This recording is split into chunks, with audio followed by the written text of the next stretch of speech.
Salam alaikum, Azul Filaoun. Bonsoir. Les consultations pour la constitution du nouveau gouvernement sont lancées. Monsieur Abdelmajid Tebboune a reçu hier au siège de la présidence des représentants des partis ayant pris part aux dernières élections législatives boycottées par la majorité des Algériens. Dans le cadre de ces consultations, Monsieur Tebboune a reçu le secrétaire général du parti du FLN, Aboul Fadl Ba'di. Il a aussi reçu une délégation de représentants des indépendants conduite par Abdelwahab Aitmaguillat. Aujourd'hui, c'était le tour du président du MSP, M. Abdelrazak Makri, et le secrétaire général du RND, M. Taïeb Zitouni, reçu dans le cadre des consultations politiques élargies pour la formation du gouvernement, a indiqué un communiqué de la présidence. Tout semble que la boucle est bouclée pour le régime. On prend les mêmes et on recommence. La politique du fait accompli qui peut coûter cher à notre pays. Pour gouverner, le régime ne compte que sur sa clientèle. La particularité de cette clientèle peut se résumer en peu de mots. Elle soutient avec la même force des thèses contradictoires pour peu qu'elles plaisent à ses maîtres. Ainsi, ils étaient tous pour le 5e mandat. Mais lorsque Gaïd Saleh a déposé Bouteflika le 2 avril 2019, ils sont tous devenus les adversaires acharnés des Issabet. Moukhek Yahbes. Des élections législatives boudées par une large majorité du peuple algérien, confirmant par le fait le rejet de la feuille de route politique du pouvoir et l'échec de l'approche du tout sécuritaire marquée par une escalade sans précédent de la répression et des restrictions des libertés. La campagne qui vise toutes les voies discordantes du Hirak pacifique. S'il y a un seul enseignement à tirer des résultats des élections législatives du 12 juin 2021, c'est qu'il existe un seul Hirak, celui qui veut la refondation de l'État sur de nouvelles bases. En effet, quand 80% de la population en âge de voter tourne le dos aux différents scrutins du régime. Cela veut dire que le changement radical souhaité depuis février 2019 est toujours d'actualité.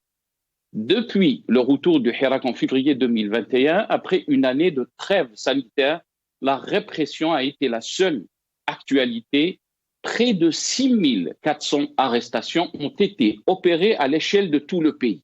Depuis ce retour, dont 2000 interpellations en 2 semaines. La liste des détenus a atteint pour la première fois dans le Hirak 300 détenus d'opinion, dont Rabah Karesh, journaliste, Arslan Abdaraouf, avocat, des femmes, des étudiants, des universitaires, des militants des partis politiques de l'opposition, toutes sensibilités confondues, et des acteurs associatifs, dont Nasser Marnin, président de l'association SOS Bab-el-Oued. Certains détenus sont condamnés à de lourdes peines avec des amendes et des montants exorbitants. D'autres sont en détention provisoire, sans audition et sans procès depuis de longs mois. Certains sont poursuivis avec des accusations graves et risquent gros. La liste des détenus ne cesse de s'allonger chaque jour.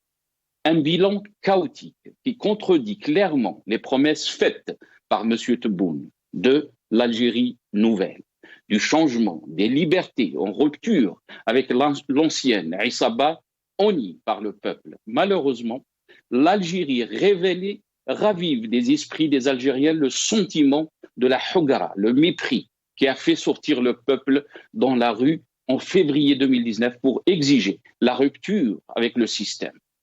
Jamais dans le Hirak qui a ouvert une nouvelle page dans l'histoire de l'Algérie, nous avons assisté à une telle dérive autoritaire, animée par une volonté manifeste d'en finir avec le Hirak et d'enterrer définitivement les espoirs du peuple algérien d'édifier l'état de droit. Les problèmes du peuple sont des problèmes politiques et les problèmes politiques sont les problèmes du peuple. C'est par l'usure que ce pouvoir tombera, car ce peuple est déterminé à en finir avec, d'une façon pacifique.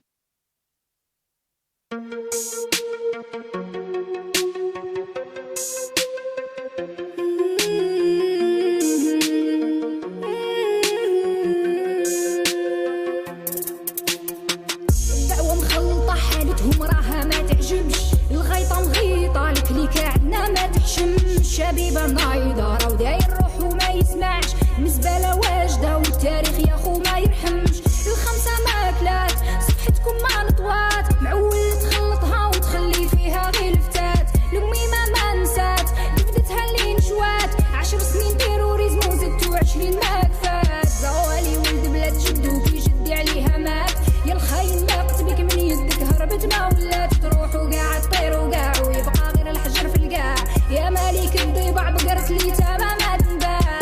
توكسيك توكسيك راها توكسيك، الحالة مخلطة ويقول لي خطيك من البوليتيك. توكسيك توكسيك راها توكسيك، تتنحو قاع فيك من غير بوليسيون باسيفيك. يا بنتي ما نهناش ملكية ما نبراش، واش ما خسرناش في برمة العياش. شبيبة ما تعياش على بلادي ما تفراش. يا بنتي ما نهناش ملكية ما نبراش، واش ما خسرناش في برمة العياش. شبيبة ما تعياش ولاش سماح ولاش. توكسيك راها توكسيك، الحالة مخلطة ويقول يخطيك بالبوليتيك. توكسيك راها توكسيك، تتنحو قاع بيك من غير بوليسيون باسيفيك. خفنا عليها زمان من الغلطة نتاع زمان، غصة في قلب سكتنا باش تبقى هي ثمان. طال الحال الشاب زوالي من التخمام، غرقتو في الزط لا راضي زيسبيري ما يلام. يا القاضي عدل في حكام كاين ربي فوق المال، موحدو كيتو هو البندية ما عليه كلام. شفنا بعينينا سنين وبقينا حاصلين بين وبين، بين حكم الميت ولا الشر وكلاش القتالين. طحتو في اليدين ما نسمحو اليوم الدين، نموتو ماشي خسارة وتبقى بلادي في العينين. ضحيتو بالقلاليل مازال شافيتي قنتورين، باسي كريمينال تروحو فيها قاع يا السراقين. حرية لا بديل طرنا وما بقيناش خايفين، خرجنا قلنا كلمتنا وللور ما رانا راجعين. حرية لا بديل طرنا ما بقيناش خايفين، خرجنا قلنا كلمتنا وللور ما رانا راجعين. توكسيك توكسيك راها توكسيك، الحالة مخلطة ويقول لي خطيك من البوليتيك. توكسيك توكسيك راها توكسيك، اسمع السون استغل دي توكسي نقيلك ودنيك. يا بنتي ما نهناش ملكية ما نبراش، واش بقى ما خسرناش في برمة العياش. شبيبة ما تعياش على بلادي ما تفراش. يا بنتي ما نهناش ملكية ما نبراش، واش بقى ما خسرناش في برمة العياش. شبيبة ما تعياش ولاش سماح ولاش. يا بنتي ما نهناش ملكية ما نبراش، واش بقى ما خسرناش في برمة العياش. Algérie, le régime dans l'impasse. C'est le titre de notre émission pour ce soir. Et pour en parler, j'ai le plaisir d'accueillir Monsieur Nazim Taleb, membre du mouvement Rached, qui sera avec nous depuis Paris via Skype. Et je pense qu'il est avec nous, Nazim Taleb. Nazim Taleb, bonsoir. Merci d'avoir accepté l'invitation. Marhaba bik. Bonsoir, merci pour l'invitation. Bonsoir à tous vos auditeurs et vos auditrices.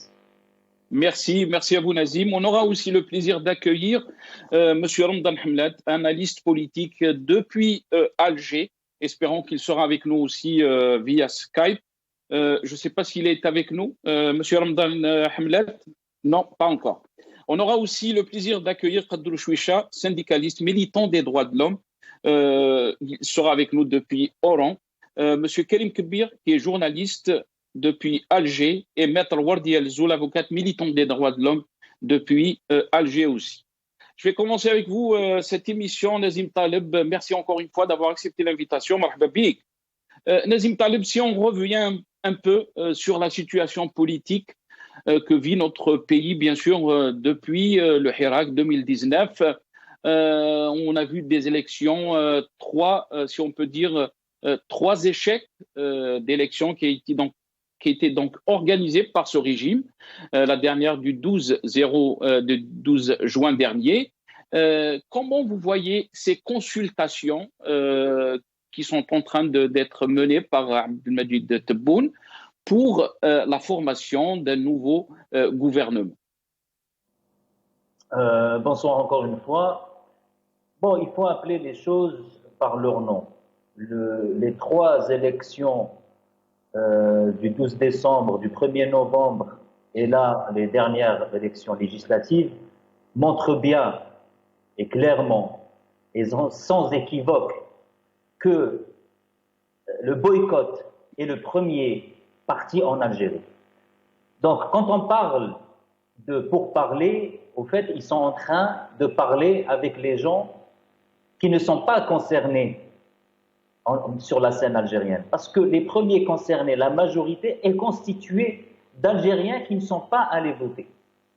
Parce que c'est eux qui constituent à peu près 80% des Algériens qui sont contre ce processus qui a commencé depuis l'appel de Gaïd Salah fin août 2019 à l'organisation d'élections présidentielles. Donc les Algériens sont conscients que toutes ces élections, c'est une supercherie. La preuve en est, c'est que vous avez un président désigné par l'armée qui n'a aucune légitimité, qui ment jour et nuit. Vous avez finalement une constitution qui consacre soi-disant la liberté de la presse, mais aujourd'hui vous avez plus, vous l'avez très bien cité, plus de 300 détenus politiques. Aujourd'hui, personne n'est épargné, y compris les avocats, les journalistes. Vous avez des partis qui finalement faisaient partie de l'Algérie, dont Tebboune faisait partie d'ailleurs. Tebboune n'est pas l'Algérie nouvelle. Et on retrouve les mêmes procédés, les mêmes partis. Donc les Algériens ne sont pas dupes. Ils savent très bien que cette Algérie nouvelle n'est qu'un leurre, un mensonge qui cache en réalité même pas un statu quo, mais un blocage complet de tous les organes de l'État, qui cache également, et ce n'est même pas caché, des luttes entre clans du pouvoir, entre DRS, l'ancien DRS représenté par Nazar et Tsofer, avec le nouveau DRS avec Rajdi, avec le clan présidentiel. D'ailleurs, Messi était en prison pour cette raison-là, et donc on voit très bien que la machine est complètement rayée, que ce régime ne peut rien offrir si ce n'est des mesures sécuritaires. Rien offrir. Mais Nazim Taleb, quand on revient un peu sur ces consultations, on voit bien le Maqri, qui est donc le président du mouvement de la Société pour la paix MSP, il a été reçu, le FLL, le RND, et là on rajoute les indépendants. Pour le régime, pour le pouvoir, il est dans la légitimité parce qu'il a une partie il a des partis soi-disant qui se disent de l'opposition, qui ont participé à ces élections. Donc pour lui, tout est légitime. Oui, mais combien le MSP a remporté de voix? Combien le FLN a remporté de voix? C'est ça aussi la question. C'est que si Tebboune parlait de majorité, c'est la majorité qui doit gouverner. Quand vous avez 80% des électeurs qui ne sont pas... Donc vous avez 77% qui ne sont pas allés voter, et sur les 23%, encore une fois, Nasser, c'est des chiffres officiels. Sur les 23%, vous avez 1 116 000 de votes blancs. C'est qui la majorité? Et les autres, vous avez le MSP qui n'a pas dépassé, je crois, 500 000 voix. Vous avez le FNL qui n'a pas dépassé le 1 million de voix, avec bien sûr tout le bourrage des urnes qui a eu lieu. Donc, de quel pourparler on parle? Là, on est en train tout simplement de faire durer un régime qui est mort. Il est mort, ce régime ne peut rien offrir aux Algériens. Il ne peut plus rien offrir. Encore une fois, la seule solution qu'il propose aux Algériens, c'est les solutions sécuritaires. Mais regardez le reste de ce que vivent les Algériens. Vous avez les arrestations, vous avez les coupures d'eau, vous avez les coupures d'électricité, vous avez la crise de liquidité, vous avez le manque de perspectives économiques, vous avez aujourd'hui même des grèves sans préavis à la chaîne. On va revenir sur ces crises, on va revenir, Nazim Taleb, restez avec nous. On a le plaisir d'accueillir donc M. Ramadan Hamlet, qui est analyste politique, qui est avec nous depuis Alger. C'est Ramadan Hamlet, bonsoir, merci d'avoir accepté l'invitation. Marhaba bi. Bonsoir, Bikwa Sahla. Ya'tik Saha, Sir Ramadan, merci beaucoup d'avoir accepté l'invitation. Si on revient un peu sur le constat de la situation, Sir Ramadan, et beaucoup d'Algériens ont boycotté ces dernières élections. Ils pensent que c'est la continuité du même régime. On prend les mêmes et on recommence. Quand on parle que Tebboune a reçu donc le FLN, le RND, Hems, on rajoute les indépendants. Là, on se dit vraiment, il n'y a rien de nouveau, il n'y a rien de ce qu'ils nous disent, de ce qu'ils nous martelaient de cette Algérie nouvelle. C'est Ramadan Hamlan. Bismillah, alhamdulillah, wassalatu wassalam ala rasulillah. Oui, selon les chiffres annoncés par les pouvoirs en Algérie, démontrent que la majorité des Algériens n'ont pas participé à cette opération, je dirais, politique. Ils n'ont pas participé aux élections législatives. Donc il y a 23% d'Algériens qui ont voté, qui ont choisi les futurs parlementaires. Oui. Et les 23% par rapport à 77%, ça représente quand même quelque chose, mais pas grand-chose. La majorité, c'est 77 et non pas 23.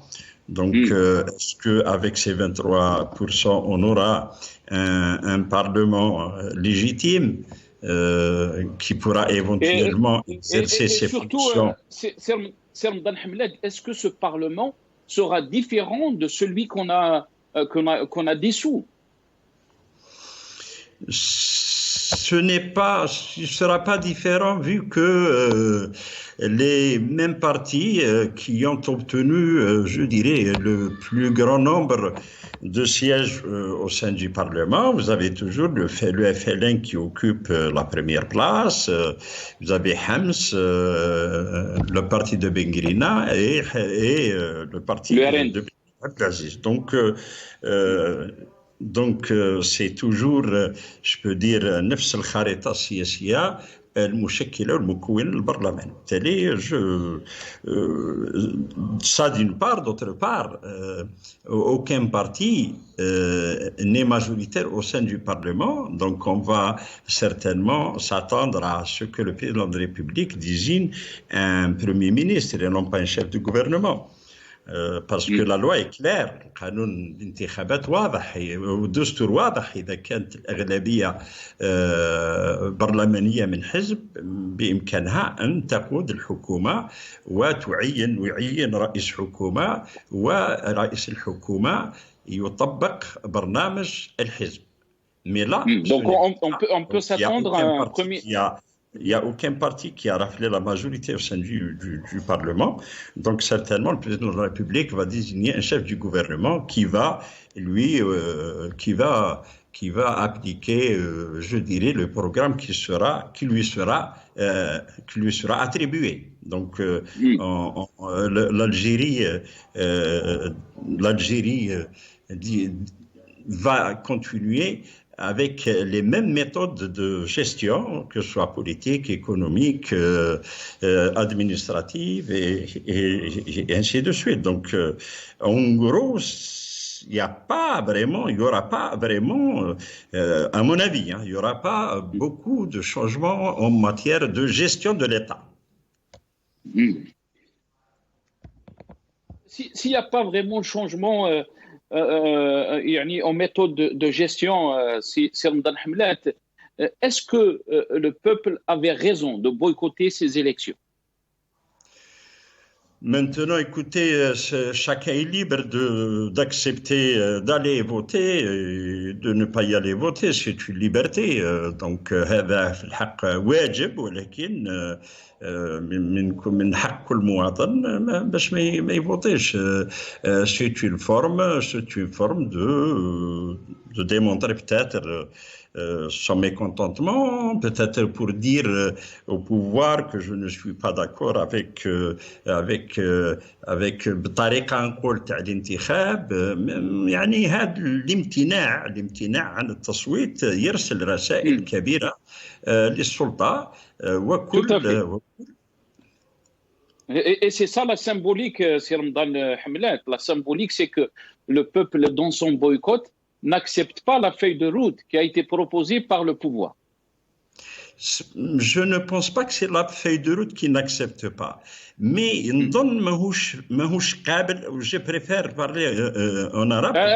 معليش سي Je préfère parler en arabe pour que la majorité des téléspectateurs puissent nous comprendre facilement. Oui, je pense que كي ما ننتخبوش يمكن الرسالة القوية هي أننا لسنا مع طريقة تنفيذ العملية السياسية المتمثلة في الانتخابات. يمكن أسلوب أو الطريقة اللي تستخدمها السلطة في الانتخابات يمكن جدا أن الشعب غير راضي بها ورافضها، وبالتالي يقول لك أنا نمشي نصوت ولا ما نصوتش، يعني النتيجة هي. بالتالي رافض العملية السياسية ككل، ليس فقط ما قلتم، وإنما رافض العملية السياسية ككل. وهذا مهم جدا، أنه العملية السياسية دائما تؤدي إذا كانت سليمة وصحيحة وبكل ديمقراطية وبكل شفافية تؤدي حتما إلى التغيير، تؤدي حتما إلى التسيير الحسن، تؤدي حتما إلى احترام الحريات، إلى احترام حرية التعبير، إلى احترام الآخر، إلى احترام الرأي الآخر إلى غير ذلك. يعني العملية السياسية هذه مهمة جدا في حياة الدول، مهمة جدا في حياة العمل السياسي داخل أي دولة كانت. فإذا كان برلمان أو رئيس أو أي هيئة منتخبة تم انتخابها بطرق سليمة وبطرق صحيحة فتكون لها شرعية وتكون لها مصداقية، وبالتالي حتما سيكون نمط عيش آخر، نمط حكم آخر، نمط تسيير شؤون الدولة بشكل آخر. يعني هناك الكثير من الأشياء تتغير انطلاقا من نجاح العملية السياسية المتمثلة في الانتخابات، لأن الانتخابات في حد ذاتها تعتبر عملية سياسية، وعملية سياسية جد مهمة في حياة الدول، في حياة المجتمعات، في حياة السياسيين في ذاك البلد.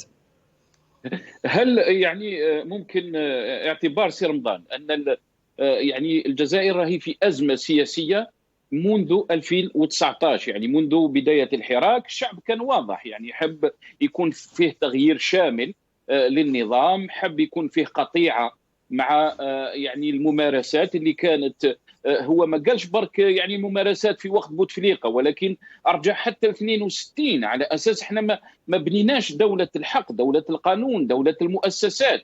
وانت يعني راك قلت في كلامك هذا الشيء. هل نحن في أزمة سياسية منذ 2019 يعني، وهذه الأزمة راهي تزيد تتعمق؟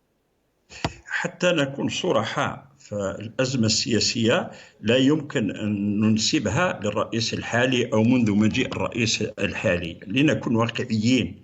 فالأزمة السياسية في الجزائر رانا نعيشها منذ الثمانينات، حتى لا نتكلم عن عهد قبل الشاذلي بن جديد، لأنه الدستور الذي صوت عليه الشعب وكان مقبولا من قبل الشعب هو دستور 88 بين وشأنه، فهذا هو الدستور الذي اختاره الشعب. وبالتالي ولكن معليش سي رمضان، خليني برك نوضح واحد الأمر. أنت راك تقول باللي أن هذا الرئيس، وهنا رانا نتكلموا على عبد المجيد تبون، أنه غير مسؤول، ولكن ما ننساوش سي رمضان باللي هذا يعني الرئيس عبد المجيد تبون كان وزير كان وزير في حكومة. أنا ما قلتش ماهوش مسؤول، قلت ما ننسبش الأزمة السياسية للرئيس الحالي. نعم. لأن الأزمة السياسية هي أزمة عميقة ولها زمن طويل، منذ عقود نحن نعيش أزمة سياسية حقيقية. فأنا نقول لك الدستور الذي يسير البلاد هي الوثيقة القانونية العليا التي تسير أمور البلاد. فهذا الدستور، دستور 88 كان من اختيار الشعب. منذ توقيف العمل بهذا الدستور دخلنا في أزمة ودخلنا في فوضى أقول سياسية، ثم حدث ما حدث بعد 92، ومن بعدين بقات في كل مرة نعدل الدستور، في كل مرة نعدل الدستور. أظن منذ 88 إلى يومنا هذا عدلنا الدستور 5 أو 6 مرات. هذا كثير بالنسبة لدولة في مدة 20 سنة نغير ونعدل الدستور بهذا الحجم وبهذا العدد. هذا يعني أننا الآن نعيش حقيقة أزمة سياسية، لأن الدستور لو كان مبني على أسس صحيحة ويتماشى مع عقيدة الدولة، يتماشى مع طبيعة المجتمع، يتماشى مع تقاليد المجتمع، تطبق فيه القوانين، فلا يمكن أن نعدل الدستور في كل 4-5 سنوات. يعني لو نحسب 88 اليوم رانا عدلنا الدستور بمعدل مرة في كل 4-5 سنوات، وهذا حسب رأيي كثير، ولا يمكن، ما فيش دولة في العالم اللي قامت بتعديل الدستور بهذا العدد بكامله. إذن الأزمة السياسية فهي أزمة قديمة وأزمة عميقة، ولا يمكن أن نحلها في سنة أو سنتين، ولكن هذا لا يعني أننا نتهرب من المسؤولية، ولا يعني أننا لا نحاول.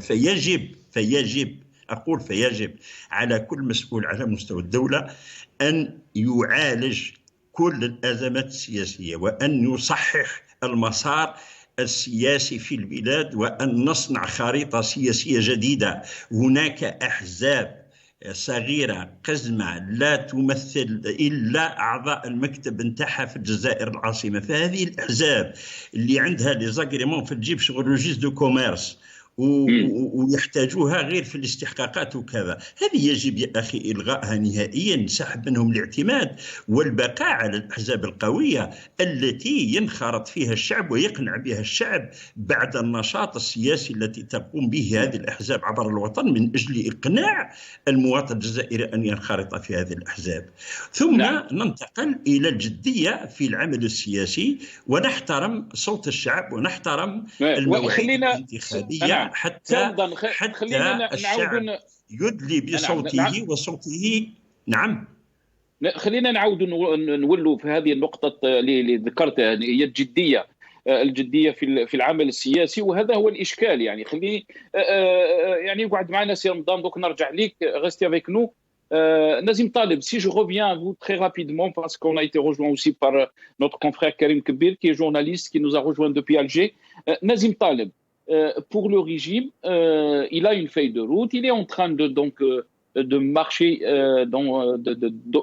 sur ses plans, sur cette feuille de route. Il a tenu des élections, il est en train de consulter donc d'autres partis, des partis qui ont participé à ces élections pour la formation d'un gouvernement, sachant que l'Algérie passe par des crises multiples et qui peuvent coûter cher à notre pays s'il n'y a pas une vraie solution par rapport à la crise politique. Allô? Oui, Nazim Taleb, est-ce que vous m'avez entendu? J'ai pas entendu la dernière question. Là, ça coupe. Ah, très bien. La dernière question pour le régime, donc, c'est un fait accompli, c'est la politique du fait accompli. Il est en train donc de tout faire pour la formation du nouveau gouvernement. On a vu le Hirak sortir à Tizi Ouzou, à Bdjaya, le vendredi passé, dans d'autres villes peut-être moins nombreux. Est-ce qu'on est face à un bras de fer où le régime est en train de tout faire donc pour essayer d'étouffer le Hirak, et le Hirak aussi, qui est déterminé toujours?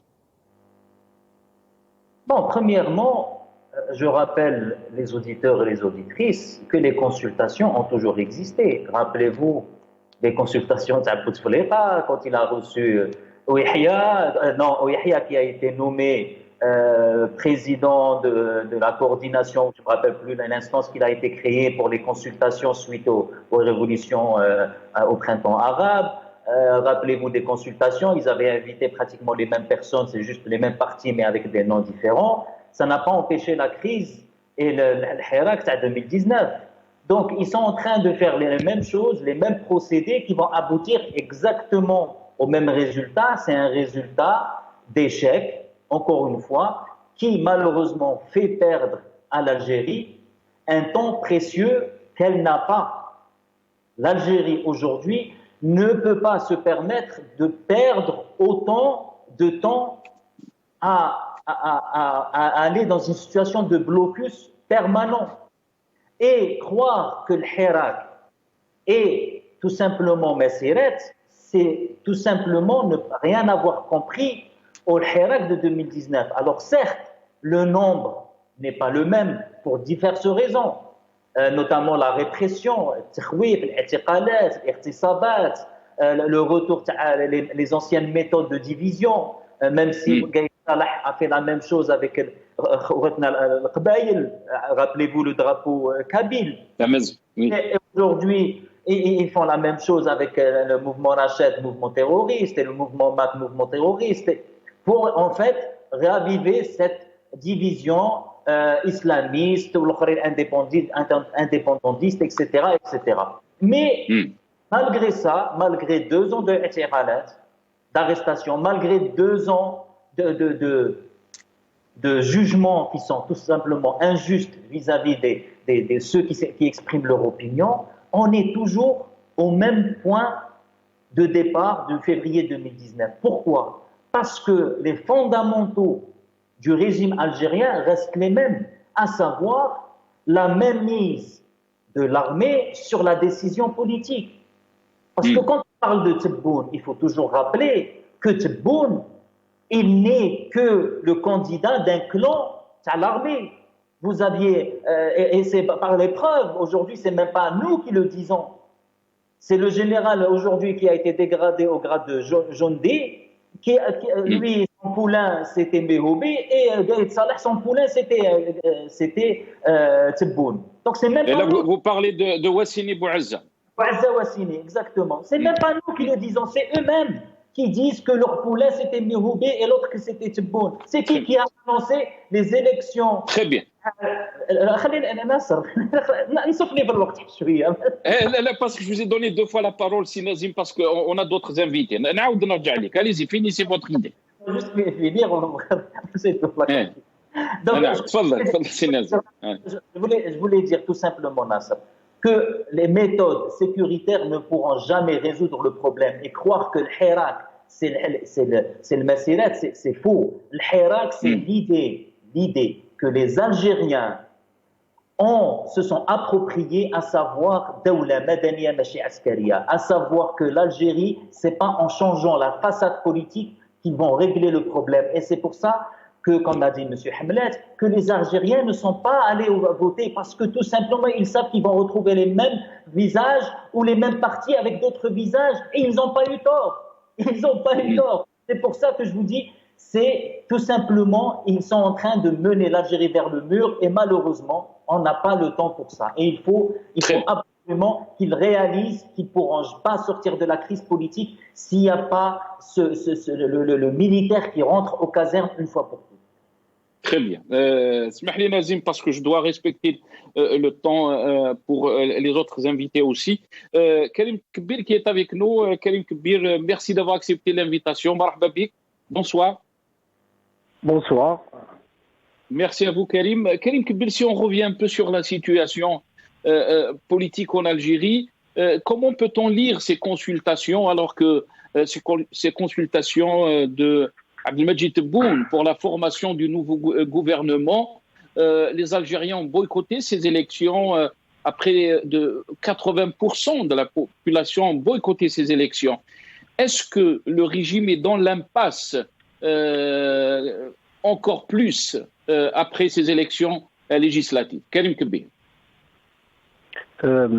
Comme l'a rappelé l'un de vos invités, c'est-à-dire les consultations, c'est pas une nouveauté. À chaque fois, c'est utilisé comme une méthode un peu pour signifier comme quoi que le régime est ouvert, il essaie de dialoguer, mais à vrai dire,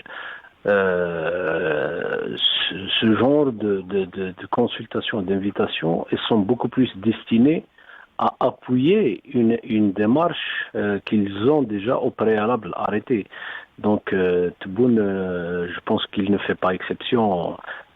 S'il consulte les partis, c'est beaucoup plus pour leur exposer un peu sa vision ou sa politique qu'il a l'intention de mettre en place et de les associer d'une certaine façon à la gestion, parce qu'aujourd'hui, il faut bien admettre qu'il qu'il est handicapé un peu par le problème de légitimité. On sait tous les conditions qui ont entouré son élection.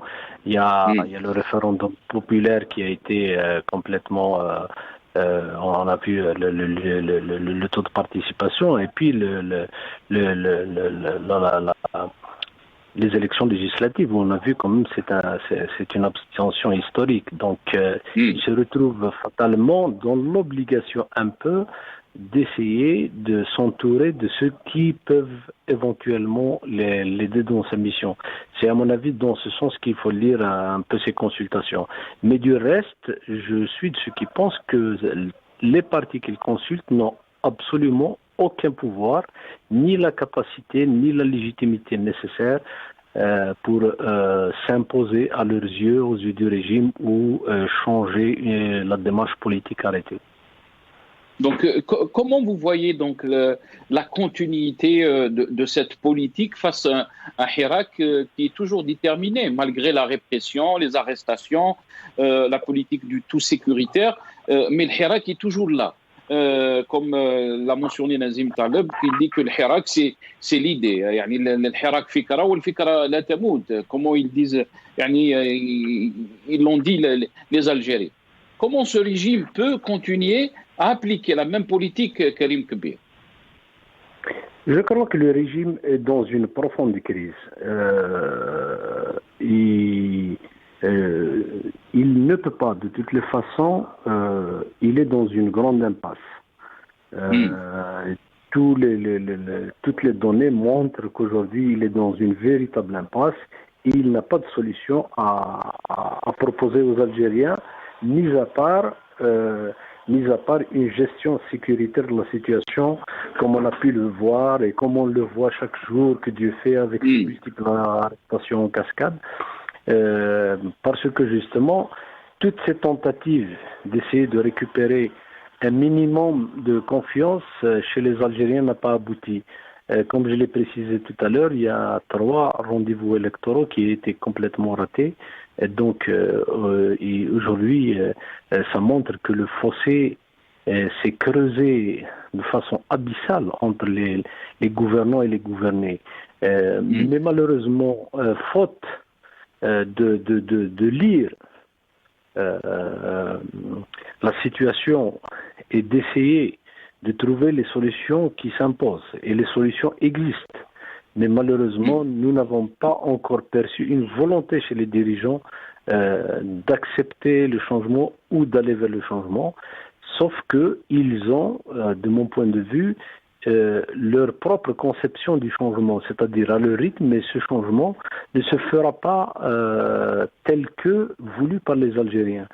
Donc on a perdu beaucoup de temps, mais le Hirak, il est toujours là, il l'a montré à travers son abstention massive, et je ne pense pas qu'il va, dans la situation actuelle qui se complique davantage avec la crise économique, avec même la crise de l'eau, avec beaucoup, c'est-à-dire de plus en plus la situation devient anxiogène pour les Algériens.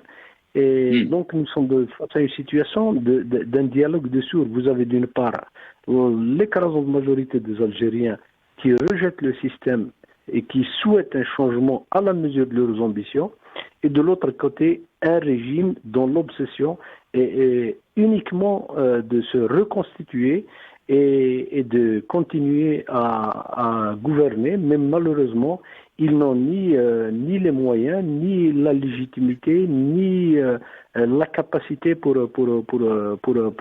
trouver une solution. Donc, je pense que la situation est très très compliquée, très complexe, et je pense qu'on vivra des moments très très difficiles les prochains mois, sinon les prochaines années. Très bien. Vous êtes en train de dire, Karim Kbir, que la situation est très compliquée et complexe. Si on revient un peu, comment peut-on lire ces arrestations? Vous avez parlé des arrestations.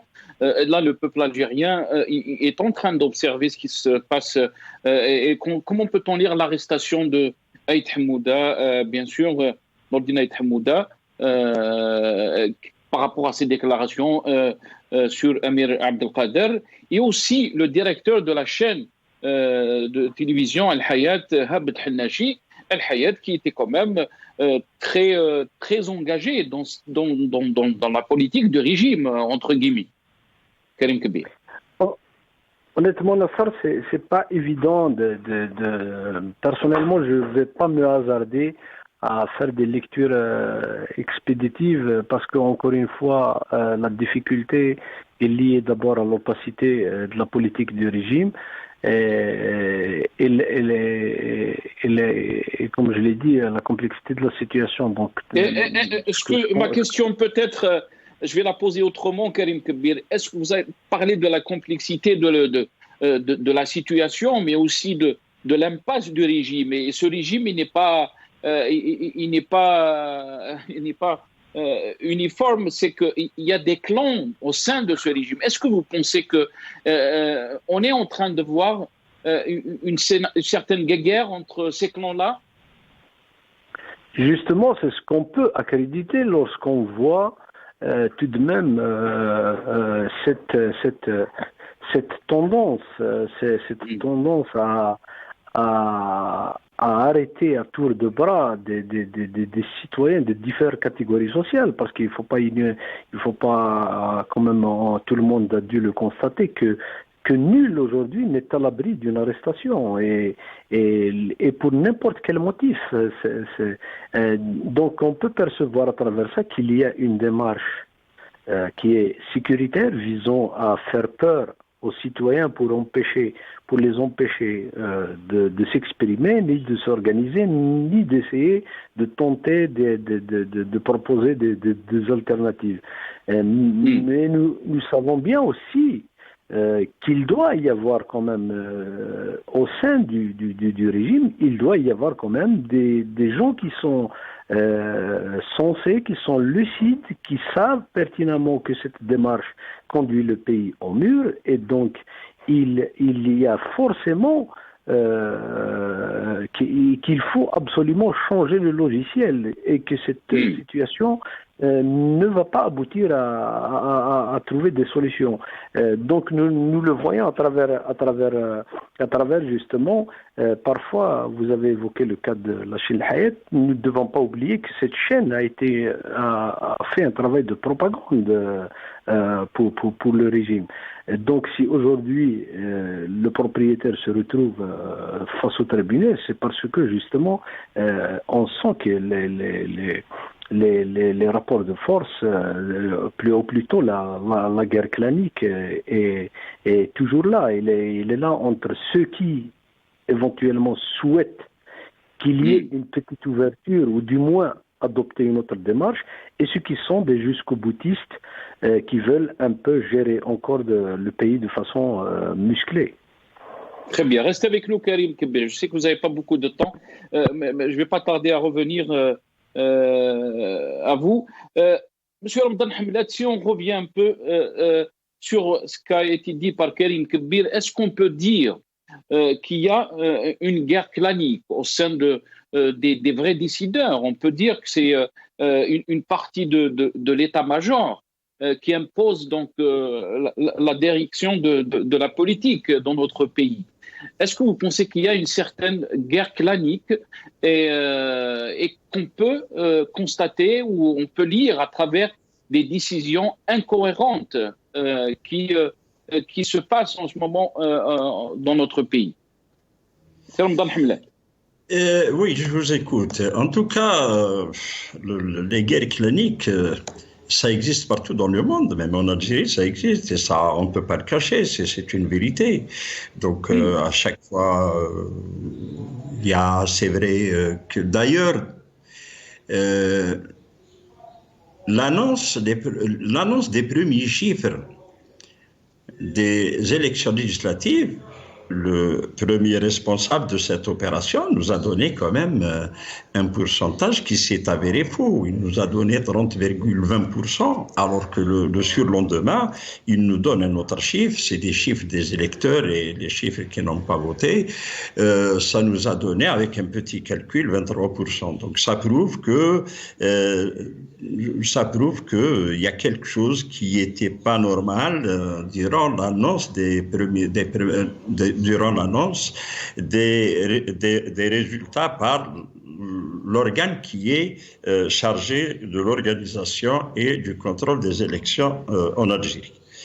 Donc ça existe partout dans le monde, mais peut-être qu'il y a une différence dans la méthode de faire une guerre à un autre clan. Vous prenez par exemple les États-Unis d'Amérique, quand on parle de clan Biden, clan je ne sais qui, mais ça va toujours dans l'intérêt du pays. Donc si une guerre clanique existe en Algérie qui va dans l'intérêt de notre pays, dans l'intérêt du peuple algérien, c'est de bonne guerre, c'est marhaba biha. mais malheureusement elle ne va pas dans l'intérêt du pays. اسمح لي وإذا كان هذا الحرب بين الأروقة ما تخدمش الشعب الجزائري وما تخدمش الجزائر، فهي مرفوضة ومردودة وغير مقبولة. نحن في حاجة إلى أجنحة حتى في السلطة. قد تكون هذه الأجنحة تختلف إيديولوجيا، ولكن الاختلاف هذا لا يجب أن يؤثر على خدمة الشعب وخدمة الوطن. فالإيديولوجيات شيء ومصلحة الوطن شيء آخر. فأنا ليبرالي وأنت اشتراكي والآخر لا أدري من أين جهة قادم، ولكن يجب هذه الإيديولوجيات كلها، ونحن كمسؤولين في الدولة كإطارات في الدولة يجب أن نوظفها من أجل مصلحة الشعب، من أجل مصلحة الدولة.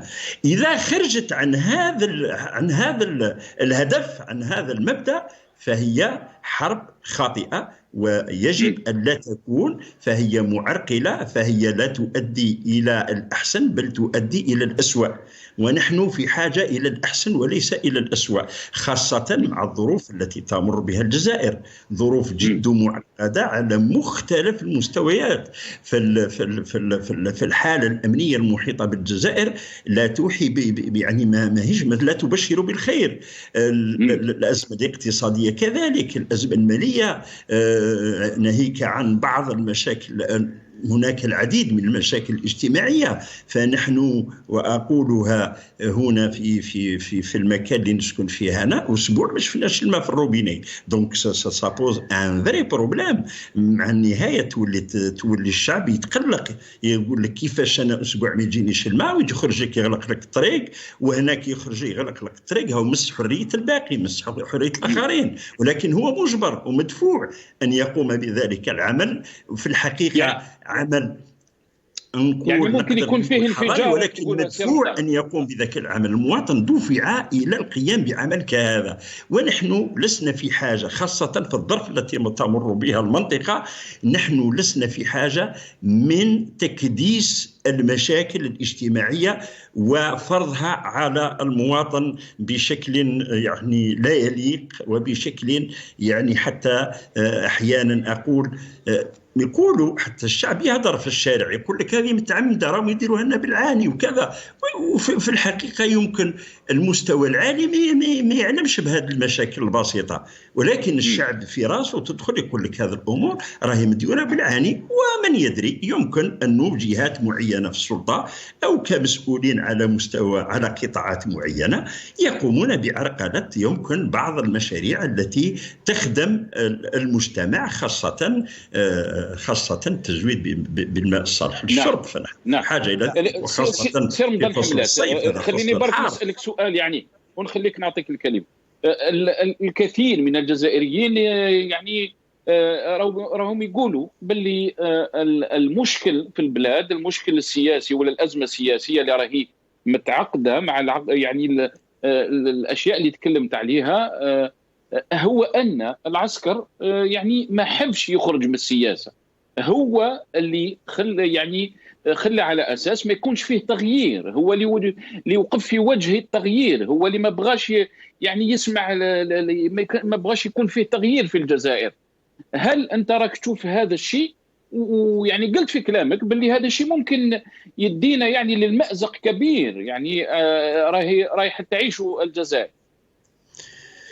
شوف، الشعب من حقه يقول، من حقه يبدي برأيه، هذا رأيه وأي رأي يحترم، ولكن لما نتهم مؤسسة يجب أن تكون لدينا أدلة دامغة أنه هذا العمل مشين في حق المواطن أو في حق الدولة.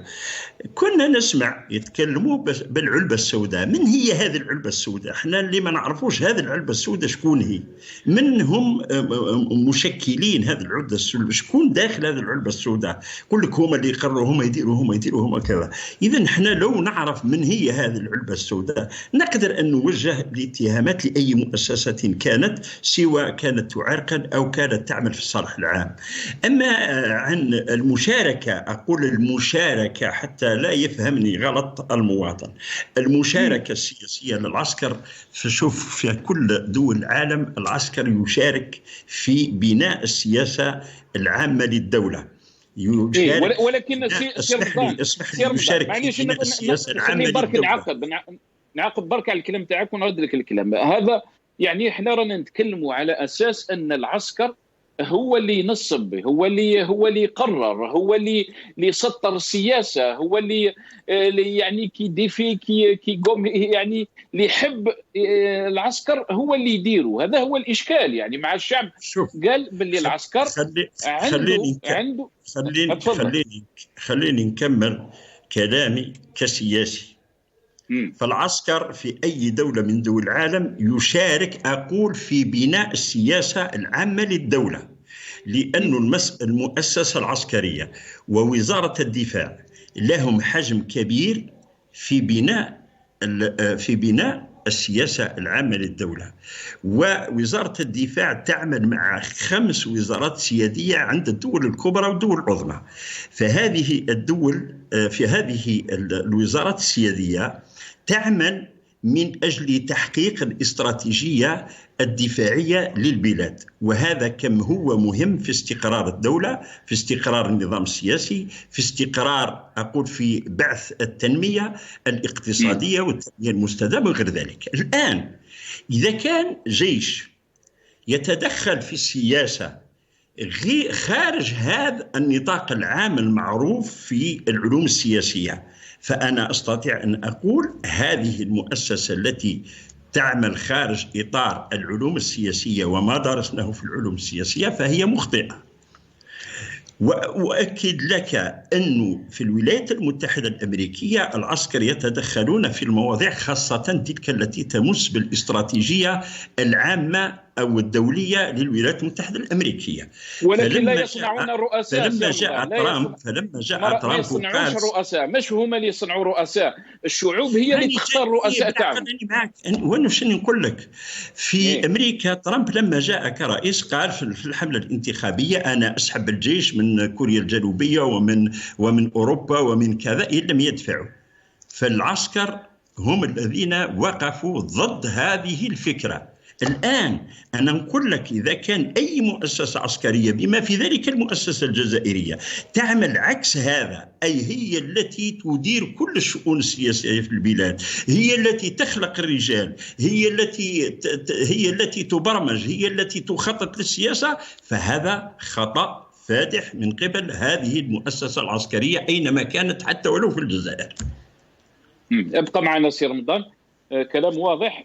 Nazim Taleb, je vais revenir à vous. La question se pose maintenant, quelle perspective pour l'Algérie? Yani le Hirak, il est toujours là.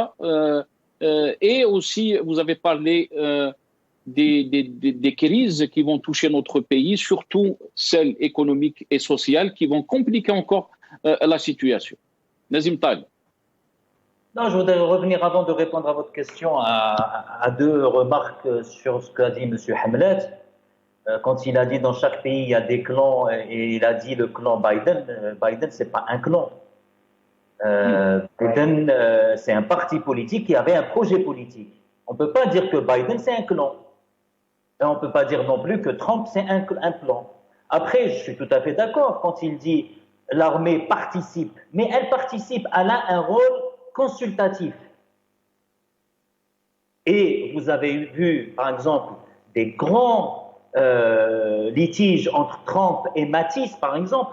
Par exemple, Mattis, il a démissionné parce qu'il a dit Trump, c'est un fou.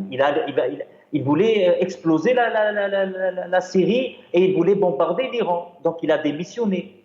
Mais c'est l'armée, le général, son président, c'est le ministre de la Défense qui démissionne. C'est eux qui font démissionner, c'est eux qui zigouillent, excusez-moi l'expression, le président. Donc, effectivement, quand vous avez aux États-Unis une armée qui a 700 ou 800 milliards de dollars de budget, c'est sûr qu'elle a un rôle consultatif. Mais ce n'est pas l'armée. Et d'ailleurs, on l'a vu, Trump voulait que le chef des armées rentre un petit peu dans la politique. Il a dit, nous, on rentre pas dans la politique. Vous réglez vos problèmes entre vous. Parce qu'ils savent très bien la dangerosité de faire entrer l'armée dans la décision politique. Donc, encore une fois, c'était juste pour dire à M. Hamlet, Biden, ce n'est pas un clan, c'est un parti politique. Effectivement, l'armée, on ne dit pas en Algérie qu'elle n'ait pas un rôle consultatif, bien au contraire. C'est sûr qu'elle va avoir des services de renseignement. Et les services de renseignement, aujourd'hui, il n'y a pas que le renseignement, il y a le renseignement économique, parce que les enjeux sont en milliards. Il va y avoir la consultation de l'armée. Encore une fois, quand je parle de l'armée, en tant qu'institution, je fais la différence avec le général et l'armée. Et dernièrement, quand il dit la boîte noire, c'est plus une boîte noire. Quand vous avez Nazar, qui a une décision judiciaire et qui revient dans un avion présidentiel, ce n'est pas une boîte noire. C'est des clans qui ont le pouvoir de faire tomber une décision juridique et de faire rentrer Nazar dans un avion présidentiel avec son fils. Alors que son fils est aussi condamné dans une affaire de Porsche, dans une voiture de Porsche, qu'il voulait la faire partir en Espagne. Par des subterfuges, il l'a mis sur un autre nom, etc., etc. Donc, on n'est quand même pas des imbéciles. Quand Bouazza Oussili, il dit « Mon poulain, c'était Méhoubé » et qu'il se retrouve en prison dégradé au grade de soldat, c'est eux-mêmes qui le disent. C'est eux-mêmes qui disent que c'est nous qui nommons, c'est nous qui désignons les politiques. Il n'y a pas quelqu'un qui a un bon sens aujourd'hui pour croire que Tebboune, il a une légitimité populaire. Avec 23% ou la 30%, chiffre officiel, hein, mais chiffre non officiel, c'est 10%. On a vu à quel point les bureaux de vote étaient vides pour Tebboune. Donc, bon, il faut quand même rappeler la réalité des choses. Maintenant, pour revenir à votre question qui est super importante. Aujourd'hui, vous avez, je dirais, il y a deux solutions qui vont de pair.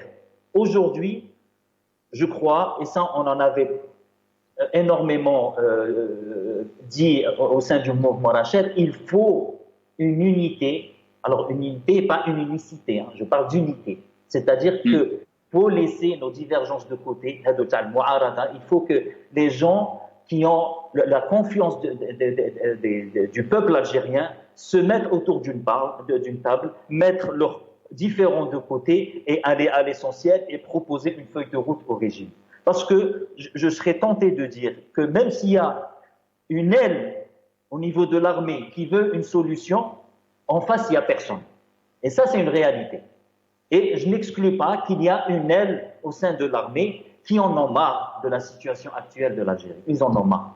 On a des... Quand vous dites en face, il n'y a personne, Nazim Taleb, vous parlez du Hirak. Non, je ne parle pas de Temthiliyat al-Hirak. Je parle d'une coordination des gens qui sont connus. Il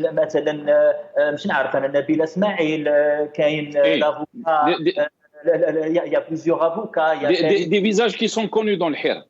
Il y a Boumela, il y a Karim Tabou, il y a Khona Abdel Ghani, il y a le docteur Nabil Asmaïl qui est d'un courage sans pareil. Vous avez des gens, par exemple Sbaïhi, Madame Doctora Sbaïhi, des gens qui ont la confiance. Je ne parle pas d'une Temthiliya, parce que Temthiliya dit le vote. Mais au moins, Tansiqiya, une coordination, qu'ils se mettent autour d'une table, qu'ils proposent une feuille de route au régime. Et là, ça va redonner espoir aux Algériens. Parce qu'effectivement, on est à la croisée des chemins. où les Algériens se disent finalement, on a marché pendant 2 ans, qu'est-ce qui s'est passé? Alors bien sûr, il s'est passé beaucoup de choses. Ils sont beaucoup de choses très positives. Mais aujourd'hui, il faut la combinaison, le croisement entre une initiative politique forte où les gens mettent de côté leur ego, leurs différends, se mettent autour d'une table. Moi, je ne peux pas citer de noms. Moi, c'est juste des comme ça, des noms qui reviennent dans les... Mais il y a des gens dans le sud, dans le nord, l'ouest et l'est. Il y a des gens valeureux, il y a des gens qui tiennent tête à ce régime. Et je crois que vraiment, ça, c'est très important. Et il faut absolument que le 5 juillet marque aussi un début de l'Hirak, surtout à Alger. Il faut que le Hirak revienne. Parce que si nous et qu'on va continuer comme ça, je dirais, c'est la dislocation. Restez avec nous, Nazim Taleb. Restez avec nous, je reviendrai à vous. Karim Kbir, je vous donnerai la parole. Est-ce qu'on est à la croisée des chemins, Karim Kbir, et quelle perspective pour notre pays? J'aimerais avoir votre avis par rapport, et votre lecture aussi, par rapport à cette information qui est tombée aujourd'hui, saisie de 4 quintaux et 80 kilos de cocaïne. Donc à Arzi ou à Oran, indique le journal arabophone Al-Bilad. C'est une affaire quand même très grave, Karim Kbir. Pour le moment, on connaît pas beaucoup de choses sur l'affaire, mais cela dit, l'histoire de la drogue, on connaît que quand même que nous sommes un pays de destination depuis un moment, et puis je pense que ça a été, c'est-à-dire c'est lié peut-être parce qu'en ce moment la situation un peu elle est difficile, donc les trafiquants profitent un peu de cette situation de faire leur commerce, mais honnêtement je ne sais pas beaucoup de choses exactement pour le moment sur cette affaire. Voilà. Mais on a vu que la dernière affaire des 701 kilos, elle a fait tomber des têtes. Et beaucoup ont parlé aussi de cette guerre des clans. Chacun a essayé donc de profiter de cette occasion pour essayer d'éliminer l'autre. Est-ce que vous pensez qu'elle peut nous faire rappeler cette affaire des 701 kilos, Karim Kbir? On peut rien exclure pour le moment, mais on n'a pas suffisamment d'informations parce qu'il n'y a pas uniquement que l'affaire de la drogue dont à chaque fois on essaie de lire à travers ça les rapports de force. On a vu comment l'année passée, par exemple, quand il y avait, si vous vous rappelez, quand il y avait les incendies, les agressions dans les hôpitaux. Le président Tebboune avait demandé une enquête parce que lui-même il avait soupçonné qu'il y avait des forces qui agissaient contre lui et qu'il a attribué à l'Isaba.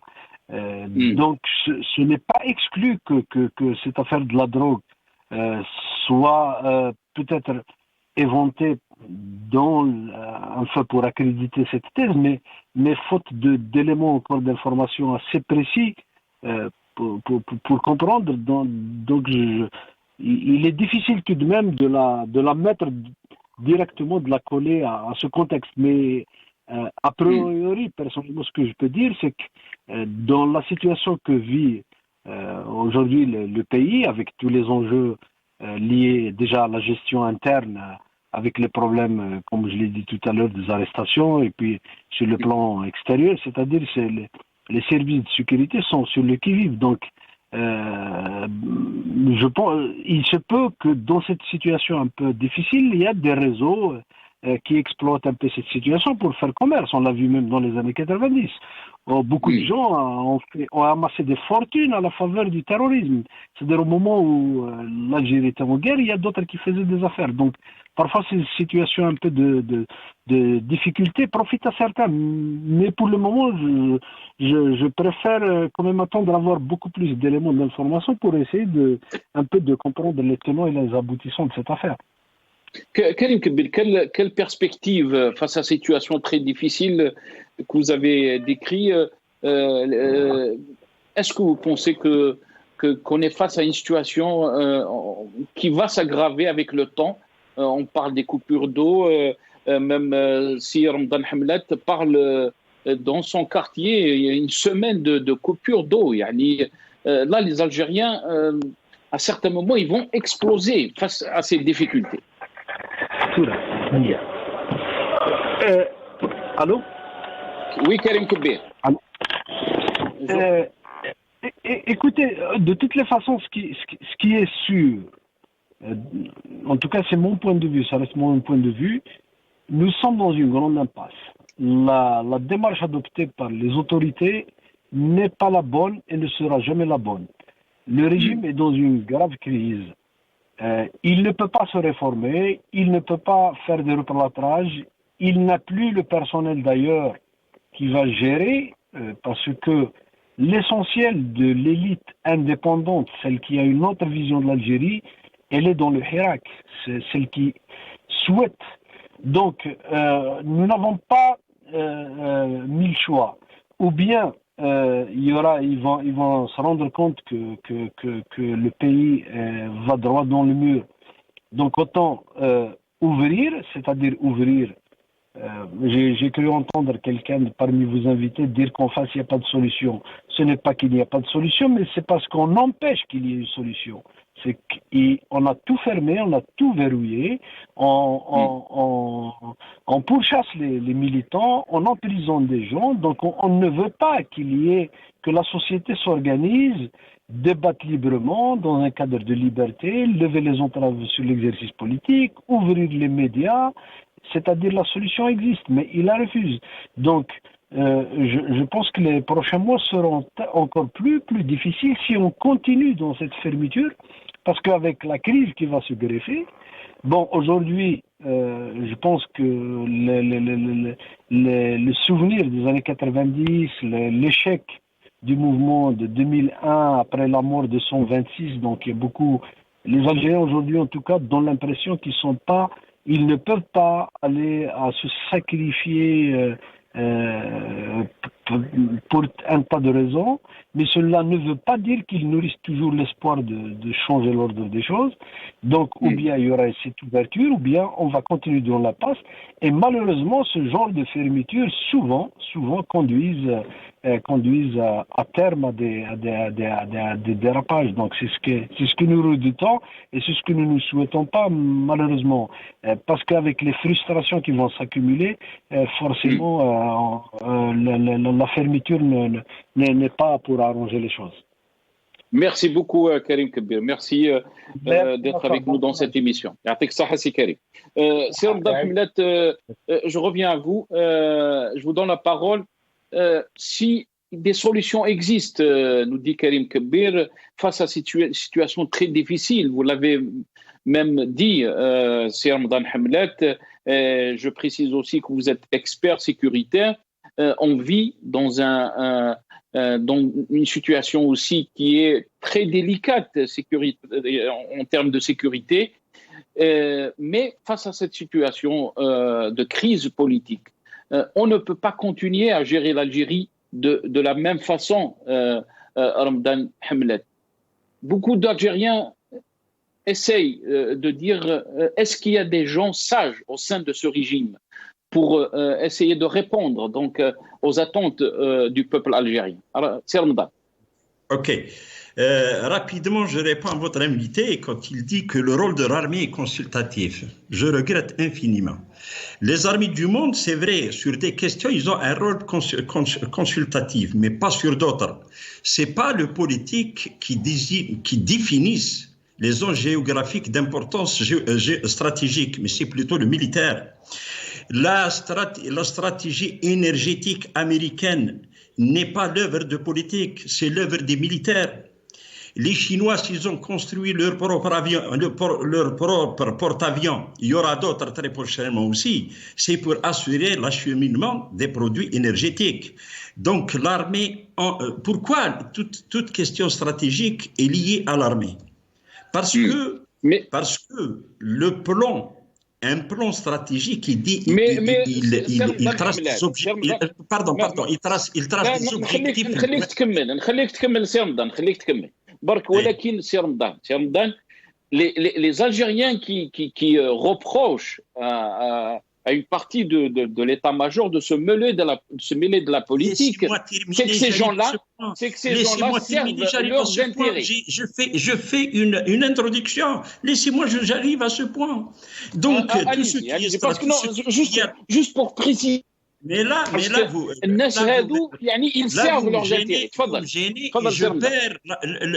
Non, c'est pas comme ça quand même. تفضل parce que l'enchaînement يروح لي من راسي انا كيدخل لي à chaque fois je m'excuse, il fallait juste préciser. Allez-y, je vous en prie. قلنا tout ce qui est stratégique est lié aux militaires. Pourquoi? Parce que les objectifs tracés dans un plan stratégique sont réalisables à des dates très lointaines, à savoir 50, 60 ans, 80 ans pour les Américains. Donc qui a une vie longue, c'est le politique ou le militaire? La vie d'un président de la République est de 4-5 ans. C'est vrai, il y a la continuité. Mais qui fait le holà au politique pour lui dire, écoutez, là, vous êtes, par exemple, vous n'avez pas réalisé à 100% les objectifs tracés de la stratégie globale des États-Unis d'Amérique. Donc, c'est vrai, le militaire a un rôle prépondérant quant à la sécurité de l'État, et les produits énergétiques font partie de la sécurité de l'État. Maintenant, concernant votre question, يقلقني بزاف كي نسمع قائد رئيس حزب يقول لك الحكومه مازال ما انطلقتش. وكثر راح ننطلقوا في 3000 في لاني 3000 depuis 62 مازال ما انطلقناش. Il suffit juste de tracer une stratégie globale et répondre à des questions. Et les questions auxquelles on répond, c'est ça la stratégie globale pour construire un État. Maintenant, on a des problèmes économiques. Donc, la question qu'on doit se poser, trouver des solutions, trouver des réponses. Que doit-on faire sur le plan économique pour la relance, pour atteindre un objectif dans 5, 10 ans, 20 ans, 25 ans? Et mettre les réponses sur un plan global, un plan stratégique global. On a des problèmes sociaux. Que peut-on faire sur le plan social pour éliminer tous ces problèmes, pour régler tous les problèmes sociaux de l'Algérie? Donc, tous les problèmes sociaux de l'Algérie. Donc, pour moi, si on veut vraiment résoudre tous les problèmes de l'Algérie, il faut mettre en œuvre une stratégie globale afin d'atteindre les objectifs dans 15, 20 ans, à savoir 25 ans. Mais c'est inadmissible qu'à chaque fois un chef de parti يجي يقول لك الحكومه هاي فتيه مازال ما انطلقتش، الجزائر فتيه مازال ما انطلقتش. انا نعطيك مثال بدوله ما عندي علاقه بايديولوجيتها ولا تهمني ايديولوجيتها. ايران خرجت منهزمه مدمره في 88، مدمره، اقول مدمره، كل البنى التحتيه دمرت. إيران أصبحت قوة إقليمية ويحسب لها ألف حساب حتى من طرف القوى العظمى. كيف؟ بأي طريقة؟ كان هناك عمل، كان هناك استراتيجية، كان هناك تخطيط، كان هناك يعني رؤية مستقبلية بعيدة المدى، ويحققون هذه الأهداف تدريجيا وأصبحوا دولة يعني قوة إقليمية يحسب لها ألف حساب في المنطقة.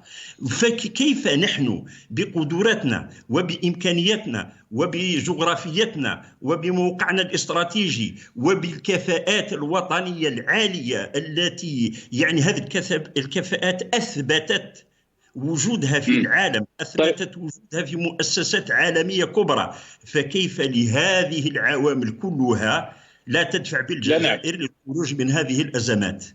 نعم سي رمضان، يعني في عجالة الله يبارك فيك، كيفاش ممكن نفسروا الاعتقالات؟ انت يعني اون كيكسبير سيكوريتير، الشعب الجزائري خرج بسلمية أبهر بها العالم، وكان يطالب يعني بتغيير النظام، بدولة القانون، وحتى يصنع هذا الفكرة وهذا النظرة اللي تهضر عليها، يعني لا فيزيون et la construction de notre pays à tous les échelles.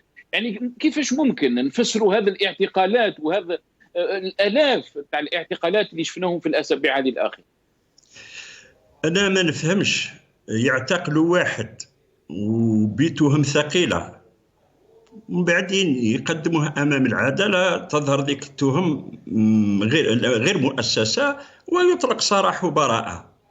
انا ما نفهمش ناشط سياسي يعني دي زاريستاسيون ا ريبيتيسيون ميزون غارد 48 اور يروح لدارو. Donc ça prouve que les arrestations ils sont pas basés sur des trucs, je dirais sur des trucs solides. Je ne sais pas, c'est des gens ciblés, ils essayent peut-être de les intimider, je ne sais pas. En tout cas, il y a quelque chose au niveau des services de sécurité qui les pousse à procéder à des arrestations, je dirais, qui ne sont pas ماهيش مؤسسين. لو كان جات مؤسسة الواحد اللي يعتقلوه ويدخل للسجن ولما يجي المحكمة يحاكم يدي البراءة، هذا أمر يعني غير قانوني وغير طبيعي وغير معقول. الإنسان اللي يدخل للسجن متهم خاصة لما يتعلق الأمر بالأمن، يعني إذا كان اعتقلت شخص مس بالأمن أو حاول أن يضرب استقرار البلاد، يعني عندك أدلة دامغة وبالتالي يعاقب. إذا كان أنت تتهمه بأمور أمنية ويروح للعدالة وتكون في الملفات نتاعهم يعني ما فيش أدلة دامغة ويطلق سراحه، يعني تصبح هذه العملية بصراحة مشكوك فيها من قبل الجميع، لأنه ما تفقد مصداقيتها لما تعتقل شخص نعم. الله يبارك فيك سي رمضان حملات، الوقت راه يداه منا، نشكرك كثير. Le mot de la fin, Nazim Taleb, très rapidement. Si on parle donc vous avez parlé du Hirak, les perspectives qu'on attend par rapport à ces semaines, les mois prochains. Comment vous voyez les choses, si Nazim? Très rapidement, Allah يبارك فيك. Bon, encore une fois, je dois quand même répondre à M. Hamlet. Je voudrais juste une petite remarque. C'est-à-dire que si on suit son raisonnement à M. Hamlet, c'est-à-dire on va créer un quatrième pouvoir, سلطة تنفيذية أخرى. لأنه لما يقول باللي العسكر il n'est pas qu'un rôle consultatif, c'est-à-dire qu'il a un rôle décisionnaire. Donc à ce moment-là, on crée un سلطة واحدة أخرى. Et c'est ça le problème. C'est ça le problème. Il ne faut pas que, par exemple, les États-Unis, bon, c'est sûr que par exemple la guerre d'Irak était d'une injustice, etc. Mais c'était le politique qui a décidé. Quand ils n'ont plus voulu de la guerre du Vietnam, c'est le politique qui a décidé. Alors c'est vrai, l'armée, comme on dit, elle a un poids, mais ce n'est pas eux qui décident. Et c'est tout le problème. L'armée ne peut pas décider. Et tout ce qui est énergie, ce n'est pas que l'armée. C'est des commissions transversales avec le ministère de l'énergie. Je ne pense pas que Ramadan Hamlet a dit c'est l'armée qui décide. Il a parlé d'une vision, qui... En tout cas, il a dit qu'elle n'a pas qu'un rôle consultatif, c'est elle qui décide parce que les présidents partent et l'armée, elle reste. Donc, moi, permettez-moi de diverger avec lui.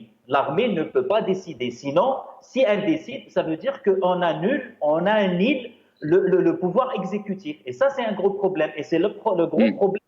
C'est les pays comme Matawana. Bon, pour revenir à votre question, les solutions, et quand le journaliste a dit que... Moi, je n'ai pas dit qu'il n'y avait pas de solution.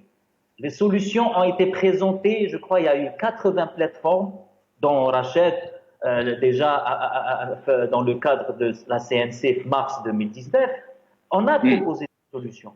Mais aujourd'hui, ce qui, à mon avis, qui est très important, c'est que ces solutions ou ces initiatives se rejoignent et constituent, je dirais, une coordination qui fait fi de toutes les divergences. Parce que,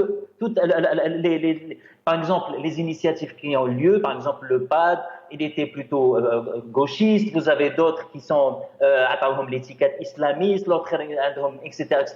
Toutes ces volontés doivent aujourd'hui se réunir. Il ne faut pas rentrer dans les clivages idéologiques parce que ça ne sert qu'un seul acteur, c'est le régime militaire en Algérie. Et quand je dis militaire, c'est comme ce général. Et la deuxième solution, il faut que le Hirak, il faut que jamais l'arrêter. المسيرات لازم ترجع بقوة. لا المسيرات كاين في بجاية وتيزي وزو, il n'y a pas de raison qu'elle n'existe pas à Alger. Et ça c'est très important. Merci. Que le vendredi, c'est le 5 juillet, il faut que le Hirak يرجع. Merci, يعطيك الصحة نزيم طالب. Je vais revenir très rapidement à Ramadan Hamlet. Le mot de la fin, c'est Ramadan. نخليك ميرسي بوكو باسكو شوف ضيفك الكريم بالك ما فهمش واش بغيت نقول مش ذنبي. نظرك ناكد له اشياء انه البوليتيك ما يديرهاش العسكر اللي يديروها. لما جات القوات الفرنسيه المالي كي ديسيدا البريزيدون دو لا ريبوبليك ان 48 heures كانوا لي فورس او مالي. صافي دير كوا كاين حاجه يسموها لا بريباراسيون دو غير افروا في لا استراتيجي اوبيراتيف. يا السيد الضيف المحترم هذه الامور انت ما تعرفهاش. انا خريج الكليه الحربيه في باريس ونعرف واش معناتها التخطيط للاعمال القتاليه والحروب في حاله السلم. لا بريباراسيون دو غير افروا. لما مشات الامريكان للخليج في الحرب الثانيه والثالثه قرار عسكري وليس سياسي. والدليل على حجم القوات والمواد التموينيه كانت مهيئه مسبقا لارسالها الى الكويت ودول مجاوره للعراق. هذه امور انت تجهلها يا اخي العزيز وانا قريتها. انت ما قريتهاش، انا قريتها وقريتها في وسط اسمح لي قريتها في وسط ضباط الناتو كانوا امريكان المان فرنسيين بريطانيين كنديين كانوا معنا في لا فورماسيون. هاني على بالي واش راني نقول وعلى بالي واش راني نهضر لما نتكلم على القوات الدول العظمى. سي رمضان اسك راك متخوف يعني يقولها لي في 30 ثانيه. الله يبارك فيك الاخوه يقولوا لي انتهى الوقت الحصه. راك متخوف يعني من مستقبل الجزائر؟ انا عمري نتخوف من اي حاله مادام كاين الرجال. والجزائر اعطت رجال عبر التاريخ، اعطت رجال ونساء شجعان وقادرين على اخراج الجزائر من المحنه اللي راهي تمر بها. il suffit juste de placer les hommes qu'il faut là où il faut. Il suffit juste de chercher les compétences. Il suffit juste d'avoir تكون عندك الإرادة باش تبني دولة قوية. Est-ce que ce pouvoir est en train de faire ça, Sir Ramadan? والله en toute sincérité non. En toute sincérité non. Merci. بارك الله فيك سي رمضان. نزيم طالب يعني وقت طلبت الكلمة 30 ثانية الله يبارك. لا ما طلبت الكلمة. أنا ما قلت لك راني ما عندي une divergence profonde مع الأستاذ حملات. أنا je respecte ses études, je respecte sa vision des choses, mais il n'en demeure pas moins que la décision politique prime sur la décision militaire. Et بالك هو قرا بالك les cas français. Je l'invite à lire d'autres cas britanniques. Merci Nazim Taleb. Merci, يعطيك الصحة. اسمح لي Nazim Taleb, je dois vous couper. On me dit que le temps de l'émission est fini. Je remercie tous mes invités. Nazim Taleb, qui est avec nos membres du mouvement Rachad. Sir Ramadan Hamlet, analyste politique, qui était avec nous depuis Alger. Karim Kbir, journaliste. On s'excuse, on n'a pas pu avoir Qadour Chouicha, problème technique. Et Maître Wardia Lezoul. يعطيكم الصحة. Merci d'avoir suivi cette émission. Je vous retrouve dans d'autres émissions, Inch'Allah. Bqaw ala khair.